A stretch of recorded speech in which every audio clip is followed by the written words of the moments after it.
미래를 알면 어떻게 될까? 나의 미래를 알려면 무엇을 해야 할까? 먼저 내 주위를 살펴보는 것이다.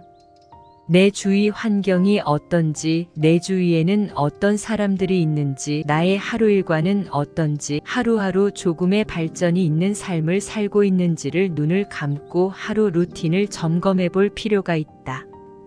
나는 이미 답을 알고 있다. 답을 알고 있지만 변화가 두려워서, 귀찮아서 그냥 이대로 삶을 살고 있는 것이다. 좋은 일이 일어나겠지라는 막연한 생각을 가지고 하루하루를 살아가고 있다. 대부분의 사람들이 그렇다. 하지만 모든 사람들이 다 그런 것은 아니다. 지금 시작해야 함을 알고 있지만 시작이 두려워 시작하지 못했을 뿐이다. 좋은 일이 일어난다면 자신 있게 앞으로 나아갈 수 있을 것이고, 나쁜 일이 일어난다면 예방할 수 있을 것이다. 좋은 일이 나에게 일어나도록 긍정적인 생각으로 끌어당겨보고, 그 좋은 운이 나에게 오도록 긍정적이고 느긋한 마음으로 하루를 살자. 나의 현재를 알아보는 가장 쉬운 방법은 바로 나의 방을 보는 것이다. 당신의 방에는 당신의 미래가 숨어 있다. 수십억 인구의 성격이 모두 제각각 다르듯 사람의 숫자만큼 방의 모습도 다양하다. 방에는 방에 사는 사람의 특징이 나타난다. 방을 살펴보기만 해도 방주인의 마음이 드러난다. 방주인의 마음이 드러난 공간은 그와 똑같은 에너지를 끌어들인다는 법칙을 발견하였다. 당신의 미래는 당신 스스로 바꿀 수 있다는 것을 실감하게 될 것이다.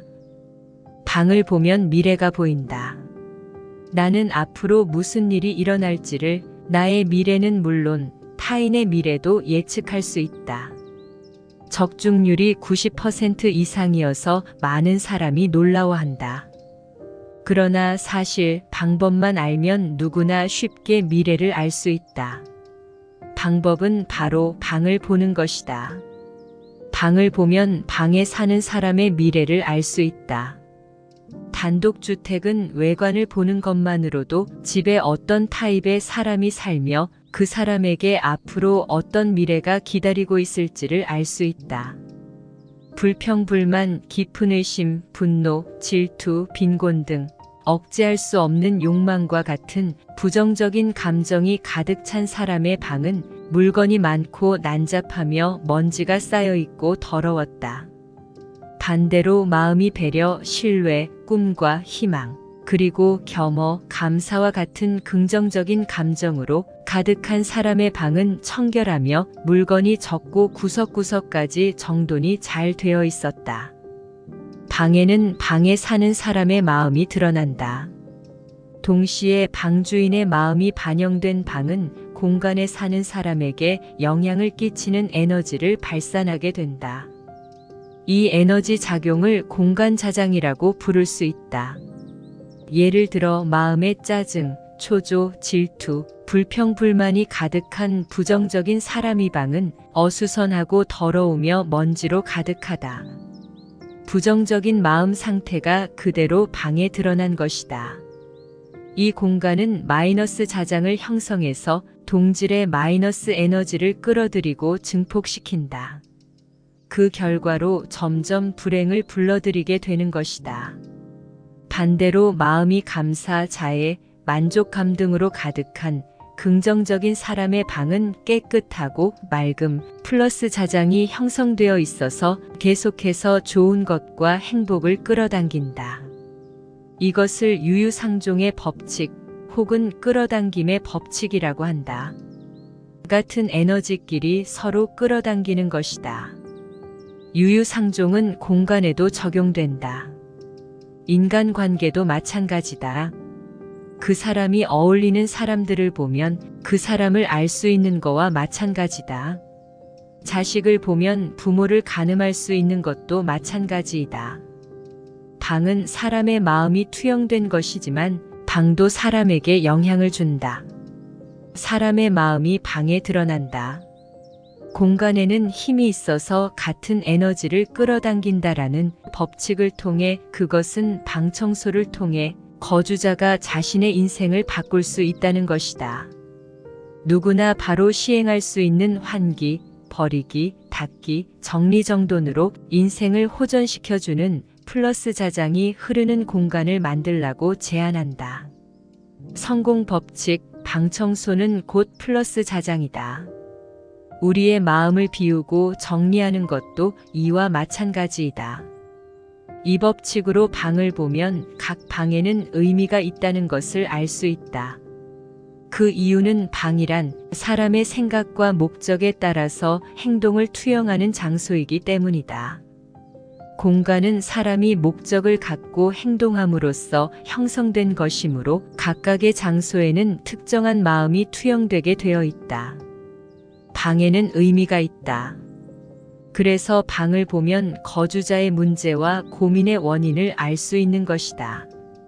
아직 문제가 발생하지 않았더라도 공간의 영향을 받으며 공간과 똑같은 에너지를 끌어당기기 때문에 반드시 머지않아 영향력이 나타나게 되어 있다. 그래서 미래 예측이 가능한 것이다. 미래를 읽으면 인생을 바꿀 수 있다. 금전운은 물건의 양과 수납 정도, 지갑, 화장실을 본다. 흔히 금전운이 드러나는 장소는 화장실이라고 말한다. 하지만 화장실만으로는 미래의 금전운을 판단하기에 충분하지가 않다. 집 전체에 있는 물건의 양, 수납 정도, 지갑, 이 세 곳을 보아야 당신의 금전운을 예측할 수 있다. 물건의 양과 수납 정도로 돈 관리 능력을 알 수 있다. 즉, 당신이 얼마나 돈을 지혜롭게 사용하는지를 알 수 있다. 물건의 양과 방위 넓이, 그리고 수납에는 법칙이 있다.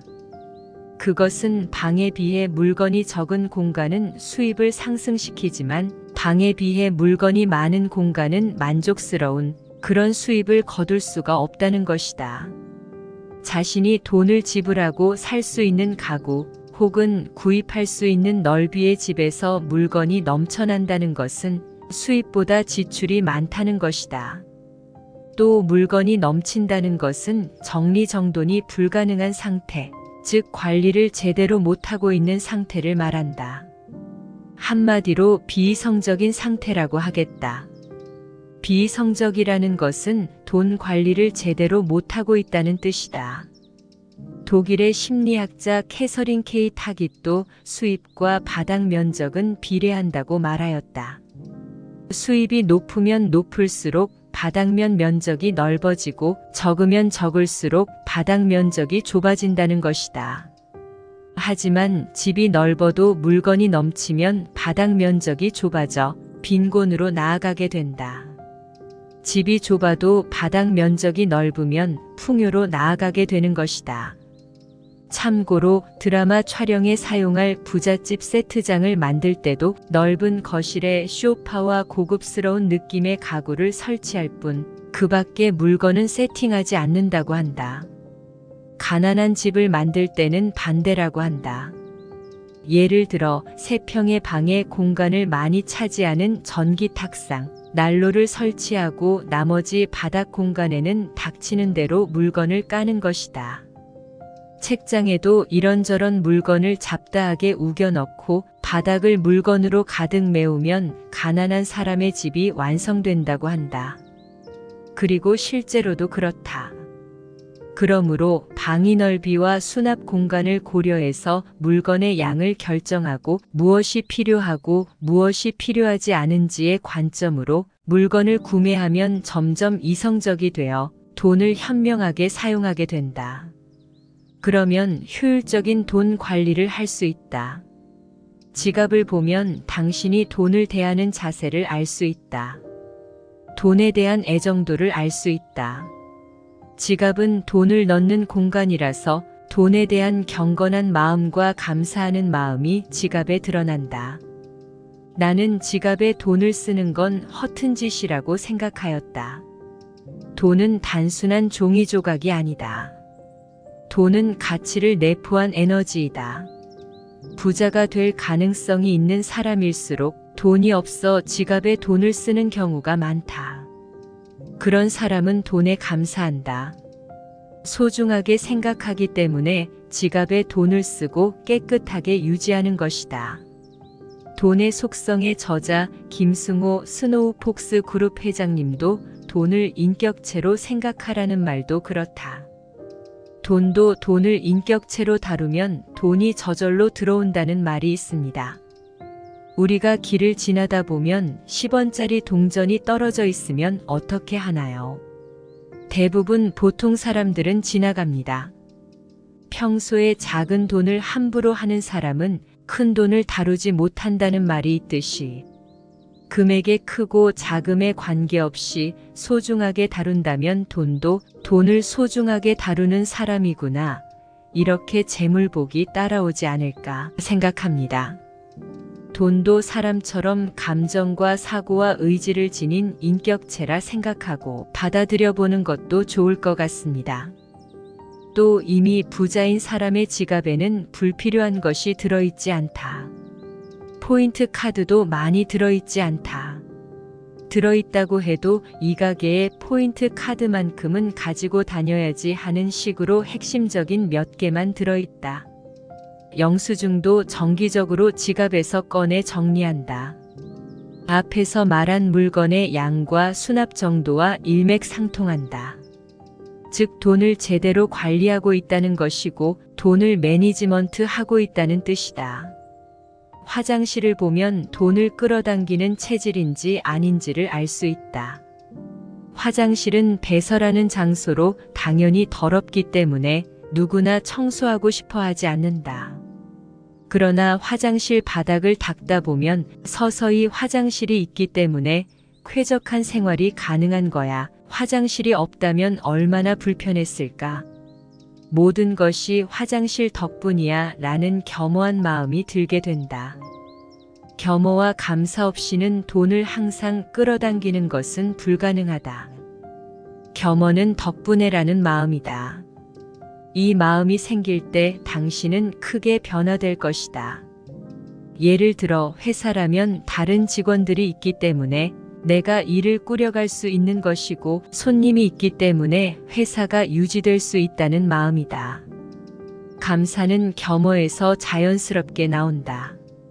모두의 덕분이라는 생각에서 감사하다는 마음이 생긴다. 나 혼자서는 아무것도 할 수 없어라는 마음이다. 이런 마음을 지닌 사람을 리더가 본다면 어떨까? 성과를 내고도 팀원들 덕분이죠. 손님이 찾아와 주신 덕분입니다. 이런 감사의 마음을 가지고 살아야 한다. 이 회사에서 일할 기회를 얻을 수 있었던 게 행운이죠라는 태도를 보인다면 이 사람을 더 밀어줘야겠다는 생각이 들 것이다. 승진할수록 업무 성과를 팀원의 능력과 상사의 지원 덕분이라고 여기는 사람은 어디에서든 출세할 것이고 급료도 그래서 금전운이 올라가는 것이다. 겸허와 감사의 마음을 가진 사람은 어디를 가든 환영을 받는다. 그래서 화장실 청소를 하면 금전운이 상승하고 기적처럼 좋은 일이 생긴다고 말하는 것이다. 건강운은 샤워실, 침실, 냉장고를 본다. 건강은 인생의 전부라고 해도 과언이 아니다. 집중해서 일하는 것도, 연애하는 것도, 돈을 버는 것도, 가정을 행복하게 유지하는 것도 건강 없이는 불가능하다. 하지만 건강은 돈으로 살 수 있는 것은 아니다. 하루하루의 생활을 거듭거듭 쌓아서 얻을 수 있다. 건강운이 나타나는 장소는 샤워실, 침실, 냉장고 이 세 곳이다. 이 세 곳을 보면 당신의 미래 건강운을 예측할 수 있다. 샤워실을 보면 당신의 피로도를 알 수 있다. 얼마만큼 지쳐 얼마만큼 쉬고 싶은지를 알 수 있다. 샤워실은 하루의 피로를 씻어내는 장소이다. 샤워실이 물때와 곰팡이로 얼룩져 있다는 것은 청소와 여유가 없고 바쁘다는 걸 의미한다. 그러나 샤워실은 바쁘고 피곤하더라도 가장 깨끗하게 관리해야 한다. 왜냐하면 샤워실은 몸을 깨끗하게 함과 동시에 하루의 피로를 푸는 공간이기 때문이다. 일을 마치고 집으로 돌아와 따뜻한 물에 몸을 담그면 하루의 모든 긴장이 풀린다. 그러나 샤워실이 더러우면 마음도 편하지 않고 여유롭게 욕조에 몸을 담그며 목욕도 할 수 없다. 이런 생활이 지속하면 몸에는 피로가 점점 쌓이게 된다. 만성 피로와 스트레스를 해소하지 못하는 것은 물론 우울증 증상이 더 커질 수 있다. 반대로 샤워실이 청결하고 산뜻하다는 것은 피로 해소를 잘하고 있다는 것을 나타낸다. 샤워실이 청결하면 마음도 상쾌해지고 샤워실에 오래 있고 싶어진다. 아로마 향을 즐기거나 책을 읽으며 반신욕을 즐기면 땀도 충분히 배출할 수 있고 몸도 가벼워진다. 이처럼 바쁜 일상생활 속에서도 빼놓지 않고 샤워와 베스타임을 챙기는 마음을 가지면 미래에도 건강한 생활을 유지할 수 있다. 침실을 보면 당신의 에너지 충전 상태를 알 수 있다. 수면을 잘 취하고 있는지, 얼마나 에너지 충전을 하고 있는지를 알 수 있다. 침실 서랍장 위에는 물건이 쌓여 있고 옷장에는 옷이 넘치며 조명기구와 가구에는 먼지가 잔뜩 쌓여 있고 수면과 상관없는 물건들이 침구 주변에 있다면 침실은 마이너스 공간으로 변해간다. 그러면 잠버릇이 나빠지고 숙면도 취하지 못하게 된다. 당연히 아침에 일어나기가 힘들다. 학교와 직장에는 지각하게 되고 머리가 맑지 않아 학업과 업무에 집중이 안 되어 생산성이 점점 떨어진다. 피곤한 몸으로 하루를 보내고 다시 어수선한 침대로 돌아오면 그제야 눈이 말똥말똥해진다. 밤늦도록 잠이 오지 않고 숙면을 취하지 못하는 악순환이 되풀이 된다. 이는 잠재의식에 암시가 걸리기 때문이다. 잠에서 깬 직후는 잠재의식에 암시가 가장 잘 걸리는 시간이라고 한다. 잠재의식의 무질서한 마이너스 공간을 각인하면 동일한 에너지를 지닌 마이너스 사건을 인생에 불러들이게 된다. 이런 생활이 반복되면 건강한 생활을 유지할 수 없다. 내가 이상적으로 생각하는 침실은 호텔방이다. 숙면을 제일 중요하게 생각하고 방을 꾸미기 때문에 불필요한 것을 두지 않는다. 베개 하나를 살 때도 확실한 기준을 가지고 신중하게 판단하여 선택한다. 호텔에 따라서는 고객에 맞추어 베개를 바꿔주기도 한다. 침대도 편안하게 심신이 충전되도록 까다롭게 고른다. 그래서 인류 호텔에 가면 잠이 잘 온다. 머리가 베개에 닿기가 무섭게 잠이 든다고나 할까. 이처럼 침실이 깨끗한 플러스 공간이면 몸에 필요한 에너지가 충전되어 아침에 눈이 잘 떠지고 항상 생기발랄하며 적극적으로 삶을 살게 된다. 냉장고 안을 보면 당신의 건강 상태를 알 수 있다. 건강에 유익한 올바른 식생활을 하는지 공통적인 특징은 몸매가 좋은 사람과 건강한 사람은 냉장고 청소를 잘해서 먹다 남은 음식이나 음식물 흘린 자국 없이 깨끗하다고 한다. 음식물 보관 중인 식료품의 양이 대단히 적었다고 한다. 냉장고 내부 공간이 훤하게 여유가 있었으며 명확하게 정리해 놓아서 어디에 무엇이 있는지가 한눈에 들어온다고 한다. 반대로 뚱뚱한 사람과 건강하지 않은 사람의 냉장고 안은 몇 개월이 지나도록 청소를 하지 않은 상태가 대부분이라고 한다.